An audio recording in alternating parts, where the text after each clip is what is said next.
to the Interparliamentary Union's Speaker, Ms. Tulia Ackson. 3 minutes.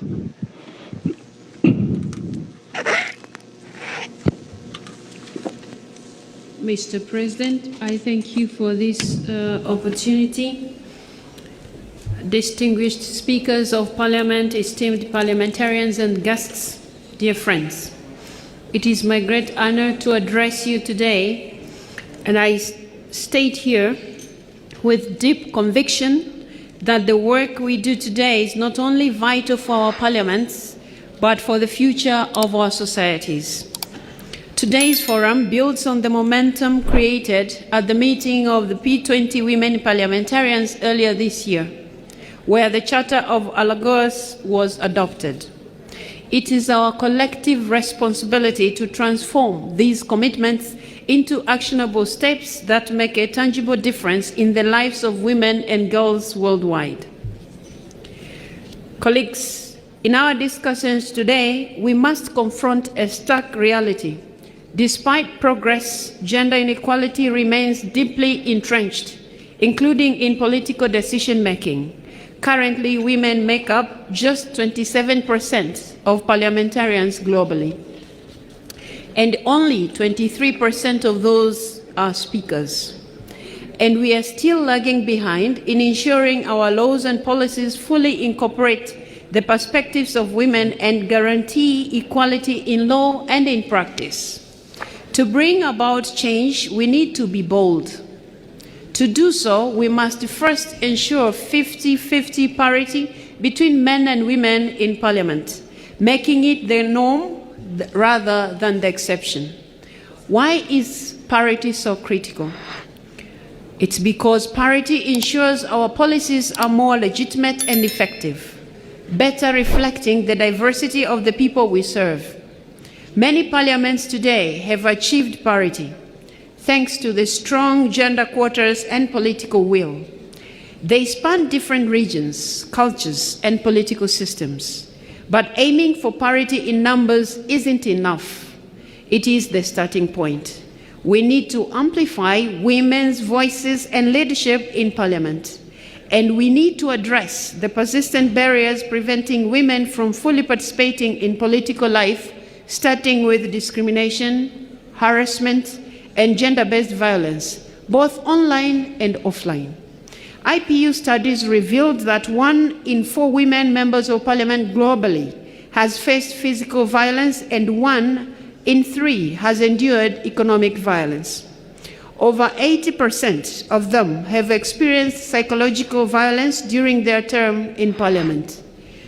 An intersectional approach shows us that violence disproportionately affects young women, women with disabilities, unmarried women, and women from minority groups. This situation is unacceptable, dear colleagues, especially in institutions that are meant to set an example.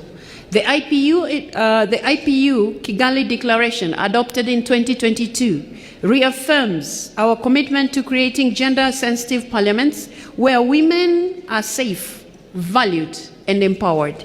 Beyond parity, the declaration urges our parliaments to ensure gender-responsive lawmaking and budgeting, place vulnerable populations at the center of parliamentary action, and address the caregiving gap that hinders women's career development and advancement.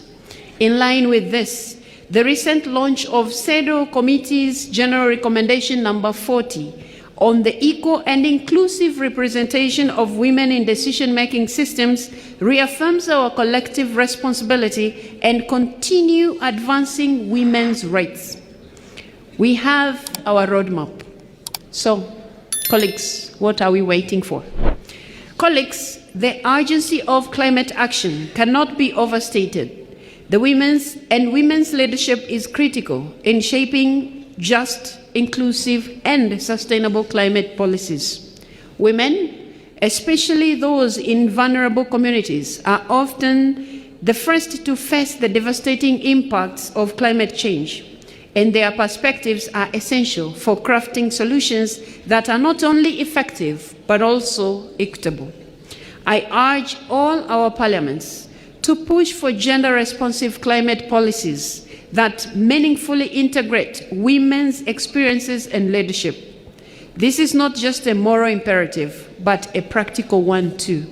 Similarly, in a rapidly evolving fields of AI and emerging technologies, parliaments must ensure innovation benefits everyone.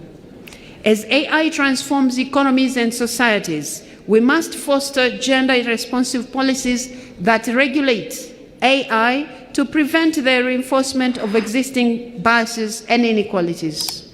Women's voices must be central to these discussions if we are to harness technology in service of equality and progress for all. Economic empowerment is another key pillar of gender equality. Discriminatory laws, limited financial access, and unequal pay and care responsibilities continue to hold back women. We must prioritize women's financial inclusion and empowerment, revisit our social protection, care and labor policies, lift legal barriers, and implement gender-responsive budgeting.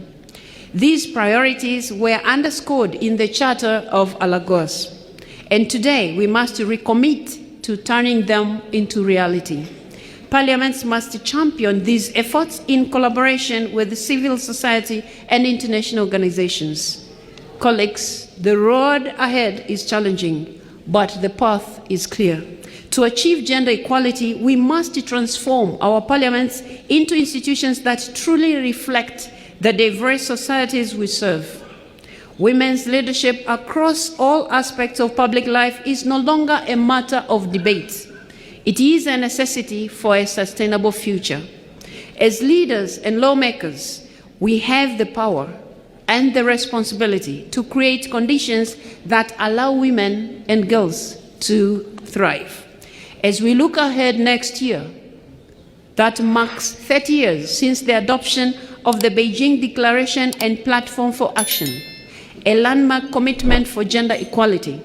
Let us build on this momentum to ensure that gender equality remains at the forefront of our national and global undertakings.